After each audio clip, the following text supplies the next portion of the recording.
पिछले एक हफ्ते 10 दिन की अगर हम बात करें तो भारत में कुछ ऐसी चीज़ें हुई हैं जिनके कारण आपका दिमाग थोड़ा सा खुलेगा जरूर।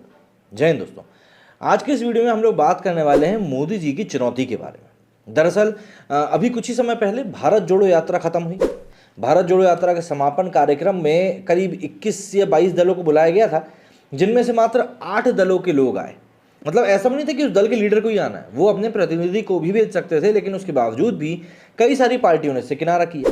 अरविंद केजरीवाल को तो खैर बुलाया भी नहीं गया था। ऐसे में 2024 के चुनाव के लिए जो विपक्ष अपनी एकजुटता को दिखाने में लगा हुआ है और बताने की कोशिश कर रहा है कि भैया नहीं, हम सब एकजुट हैं और हम मिलकर मोदी को हराने की कोशिश करने वाले हैं, वो कहीं ना कहीं अभी भी अपने लीडर के रूप में एक दूसरे से विरोधाभास ही रखे हुए हैं। हर कोई चाहता है कि भैया मैं पीएम का उम्मीदवार बनूं। तो ऐसे में जब पठान कुछ दिनों पहले रिलीज हुई, तब उसको देखकर ऐसा लगा कि शायद अब मोदी जी को चैलेंज देने के लिए शाहरुख खान को ही सामने आना पड़ेगा, क्योंकि और कोई तो राजनीति में दिखाई दे नहीं रहा है। नरेंद्र मोदी के सामने विपक्ष का ताकतवर चेहरा बनने के लिए राहुल गांधी की मैराथन भारत जोड़ो यात्रा पर पानी फिर चुका है। राहुल गांधी की मेहनत पर पानी भले किन्हीं और वजहों से फिर गया हो, मगर समाजवादी पार्टी के सर्वे सर्वा अखिलेश यादव और देश के 99.99% बेईमान पत्रकारों के अलावा जो ईमानदार मगर बेरोजगार बनाए गए पत्रकार हैं, उनके निष्कर्ष से तो यही लगता है कोई अब शाहरुख में एक निडर राष्ट्रवादी प्रतिभाशाली पत्रकार की छवि देख रहा है। कोई एक प्रतिभाशाली विपक्षी नेता की सूरत देख रहा है, तो एक ऐसा चेहरा जो 9 साल में हर लिहाज से बर्बाद हो चुके देश की तकदीर बदल सकता है, जैसे इस समय शाहरुख खान बॉलीवुड को बदल रहे हैं। खैर, पठान की कमाई किसी को क्या ही बताए, वो बिना बताए पठान की एडवांस बुकिंग शुरू होने से हफ्तों पहले ही आने लगी थी। यहाँ तक कि जब ट्रेलर नहीं आया था और जब जर्मनी में शाहरुख की पहली फिल्म के लिए इतिहास में पहली बार रिकॉर्ड तोड़ बुकिंग शुरू हुई थी, तभी से सामने आने लगे थे आंकड़े। पठान ने जर्मनी के रूप में एक बड़ा क्षेत्र बॉलीवुड के झोले में डाल दिया है। जर्मनी और भारत के बीच पठान के जरिए एक मानवीय कनेक्शन तो बन चुका है। किसी का बने या ना बने, मगर शाहरुख के लिए जर्मनी में अपार संभावनाएं दिख रही हैं। उनकी जवान को आगे स्वीडन, स्पेन और फ्रांस में भी देखा जाएगा, ये भरोसा है। बॉलीवुड फिल्मों के लिए यूरोप में स्वर्णकाल बस आने ही वाला है। आप चेक करिए, पठान जैसी इंटरनेशनल कहानियां मतलब क्या आपको अपने आसपास देखने के लिए मिलती हैं? बावजूद अगर कोई पठान के आंकड़े गिनना नहीं चाहता तो वो रिलीज के बाद हर दिन के हिसाब से आंख मूंद कर 100-150 करोड़ जोड़ ले। दावा है कि वो गलत नहीं होगा। और ये मतलब जितनी खुशी की बात है उतनी ही नेगेटिव बात भी है, क्योंकि इस मूवी के खिलाफ जिस प्रकार का नेगेटिव कैंपेन चला था, उसके बाद शाहरुख ने 57 साल की उम्र में करियर की सबसे बड़ी हिट फिल्म दी और सारे रिकॉर्ड तोड़ दी। आखिरी लम्हों में 8 साल में सारे फ्लॉप के हिसाब बराबर कर लिए, जबकि इससे पहले 2015 से वे हर बार कमबैक का प्रयास करते रहे, मगर दुर्भाग्य से ऐसा हो नहीं पाया। यहां तक कि जब वे करियर के पीक पर थे तब भी नहीं दिखा। शाहरुख खान की 3 फिल्मों ने 200 करोड़ से ज्यादा कमाए हैं। खैर, देखिए सीधी सी बात है, जो 1% वाले कुछ ईमानदार पत्रकार की हम लोग बात कर रहे हैं, जो कि दुर्लभ ही मिलते हैं, उन्होंने पठान की कामयाबी के पीछे आने वाली तमाम अच्छे दिनों को सूंघ लिया है। उन्हें पता है कि ये पठान और उसका फॉर्मूला ही है जो ठोक पीट कर मूर्खों की जमात वाले नेगेटिव देश को पॉजिटिव बना सकता है। ये सिर्फ पठान के बूते की बात है, क्योंकि पठान में विचार की स्पष्टता दिखाई दी और एक फुल प्रूफ योजना भी दिखाई दी। नैरेटिव है और राजनीतिक यारबाजी भी, वरना तो आमिर खान कितने ही भी बुरे कहे जाएं, एक्टिंग के मामले में उनका हाथ पकड़ने वाला बॉलीवुड का कोई समकक्ष अभिनेता आसपास नहीं है। शाहरुख तो दूर दूर तक नहीं। बावजूद इसके आमिर पॉजिटिव नहीं थे, और इसलिए कि उनकी शाहरुख जैसी दुनिया ही नहीं थी। वरना तो पठान जिस तरह कश्मीर, हैदराबाद, कोलकाता से लेकर अलग अलग जगहों पर देखी जा रही है, आमिर की लाल सिंह चड्ढा से आखिर कोई क्यों ही एतराज करता। और कम से कम कश्मीर में तो बिल्कुल नहीं किया जाना था। उस आमिर की फिल्म से एतराज जिसने एक आम कश्मीरी लड़की जायरा वसीम को खोजकर सिनेमा का बड़ा चेहरा बनाया, लेकिन कश्मीर में आमिर जायरा की दंगल या फिर सीक्रेट सुपरस्टार पठान की तरह नहीं देखी गई, जिसमें जायरा की ही कहानी का हीरो था। दुर्भाग्य से जायरा ने इस्लाम में निषेध की गई सिनेमा की बेहूदगी को लेकर फिल्मों में टाटा बोल दिया, और आजकल वो प्यारी लड़की पता नहीं क्या कर रही है।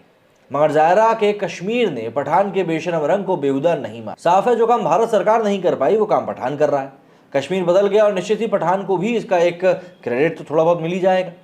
देश की हालत खराब है, कुछ कारोबारी भारत को लूट रहे हैं, तिरंगे के नाम पर लूट रहे हैं। भारत में जितना 0.1% ईमानदार पत्रकार परेशान है, उतना ही परेशान ईमानदार विपक्षी नेता भी है, जिनकी संख्या वास्तव में 0.1 की बजाय 99.99% है। भारत को लेकर चिंता विदेश में भी है, लेकिन जय हिंद बोलने वाले पठान ने सबको उम्मीद की किरण दिखा दी है। ईमानदार पत्रकारों को लग रहा है कि अब पठान को कुछ बड़ा करना चाहिए। एक वही है जो बेईमानों का भांडा फोड़ सकते हैं। इसी मकसद से ईमानदार पत्रकारों के बड़ा महामंडलेश्वर ने अब पठान से अनुरोध किया है कि वो हिंडनबर्ग अडानी मामले के लिए भारत लौटे। पठान में एक अच्छे पत्रकार की भूमिका तलाशी जा रही है और उसे अडानियों का इंटरव्यू करने और उन्हें बेनकाब करने के लिए भी कहा जा रहा है। लेकिन ईमानदार पत्रकार पठान और मोदी में गठजोड़ भी देखने को मिल रहा है। ये थोड़ा सा हैरान करने वाला सब्जेक्ट है। अब पत्रकार तो एक सवाल आगे रखकर ही जवाब देगा, जो उसको सुनना है वही सुनेगा। टॉप 5 में आने की वजह से ईमानदार पत्रकार को लगता है कि अडानी ने भारत को लूटा, लेकिन दुनिया के टॉप 5 एक्टर्स में शाहरुख के होने पर वो सवाल नहीं करता। उसे लगता है कि शाहरुख ने तो मेहनत की ही होगी। फिल्मों की फीस 100 करोड़ मिलती है, बावजूद कि 2005 से पहले किसी को 100 करोड़ की फीस मिलते नहीं दिखी थी बॉलीवुड में। कुछ ईमानदार पत्रकार कहते हैं कि वो तो विज्ञापनों से कमाता है। अब पूछा जाए कि भैया विज्ञापन से पैसा कौन कमाता है, तो वो कमाता है जिसकी वो ब्रांड होती है। कोई ब्रांड कैसे बनता है? ये किसी सितारे के स्टारडम से तय होता है। स्टारडम कहाँ से हासिल होता है? जब फिल्में टिकट खिड़की पर पैसा कमाती हैं। फिर तो शाहरुख खान के बजाय यश, रामचरण, प्रभास, जूनियर एनटीआर, आमिर और सलमान खान आदि को अनिवार्य रूप से दुनिया के सबसे अमीर अभिनेताओं की लिस्ट में होना चाहिए। कुछ कह रहे हैं कि शाहरुख का बिजनेस है, बावजूद कि क्रिकेट की फ्रेंचाइजी, प्रोडक्शन हाउस जैसे बिजनेस अभी कुछ साल पहले के हैं, और दूसरे अभिनेताओं के बिजनेस भी कुछ कम थोड़ी। पत्रकारों ने कुर्सी की पेटी बांधकर जिस तरह पठान को साइलेंट रेबेलियन बताया है, उससे इस बात साफ होती है कि नरेंद्र मोदी की तानाशाही से ये पठान ही निजात दिला पाएगा। पठान की पिक्चर में आखिरकार बहुत देर से अखिलेश यादव की भी एंट्री हुई है, मगर दुरुस्त हुई।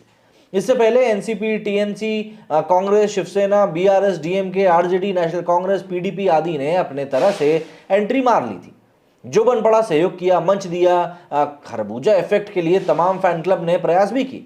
छोटे बड़े कारोबारियों और सामाजिक कार्यकर्ताओं ने अपने स्तर से प्रयास किया। सामूहिक प्रयास सही दिशा में सही भी हुआ और कारगर भी दिखा। वो सकारात्मकता दिखी जो आमिर की लाल सिंह चड्ढा के लिए नहीं दिखी थी। लोगों ने खूब पैसे भी खर्च किए और पठान सीधी सी बात है प्रॉफिट में बैठा हुआ है। लेकिन अखिलेश ने पठान की पॉजिटिविटी में एक ऐसी उम्मीद की किरण देखी है जो ईमानदार पत्रकार सीधे सीधे नहीं कह पा रहे। अखिलेश में बिना लाग लपेट कहने की क्षमता है और वो जरूरत पड़ने पर सुसु जैसे शब्द भी इस्तेमाल कर लेते हैं।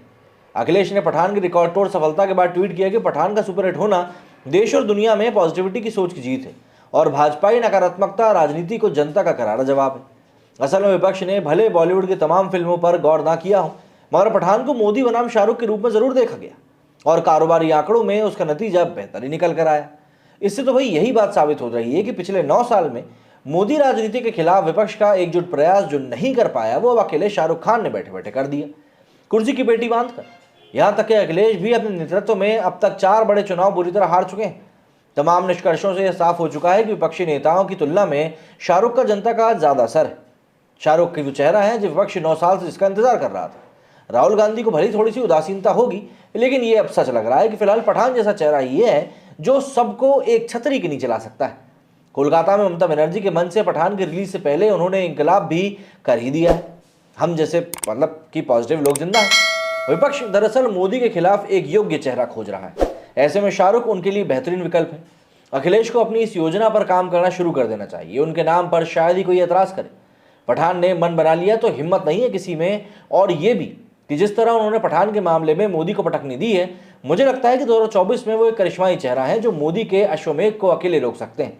बेशक इसका फायदा अखिलेश को भी मिलेगा और वो योगी आदित्यनाथ को भी गोरखधाम वापस भेज सकते हैं। चाहे तो मुख्यमंत्री निवास से सैफई की माटी छींटकर गंगाजल से घर धोने के अपमान का बदला भी पूरा कर सकते हैं। अखिलेश की नज़र में सैफई और इटावा गंगाजल से कम थोड़ी। और इस बहाने राहुल गांधी और उनका कैडर जो अखिलेश को भाजपा की बी टीम बता रहा है, उनको भी जवाब जनता को मिल जाएगा। राजनीति में ऐसा हो सकता है। दक्षिण के सिनेमा ने देश को कद्दावर नेता दी, मुख्यमंत्री दिया, बॉलीवुड भी अपने दायरे के हिसाब से पीएम देने लायक तो है ही। तो भैया सीधी सी बात यही है कि अगर इस समय विपक्ष चाहता है कि उनको एक ऐसा उम्मीदवार मिले जो कि मोदी जी से टक्कर ले सके, तो मुझे ऐसा लगता है कि इसमें शाहरुख खान एक बहुत बड़ा रोल प्ले कर सकते हैं। अब भाई मोदी जी से लड़ने के लिए कोई तो ऐसा चेहरा चाहिए ना जिसके सामने विपक्ष एकजुट होकर नजर आए, यहाँ भैया ये ठीक है। तो भाई पठान को जिस तरीके से सर पे समय बिठा लिया गया है, तो मुझे ऐसा लगता है उसको पीएम कैंडिडेट भी बना ही देना चाहिए। आप लोगों का क्या कहना है इस बारे में कमेंट करके जरूर बताइएगा। मेरे वीडियो फिलहाल इतना ही। जय हिंद, जय भारत।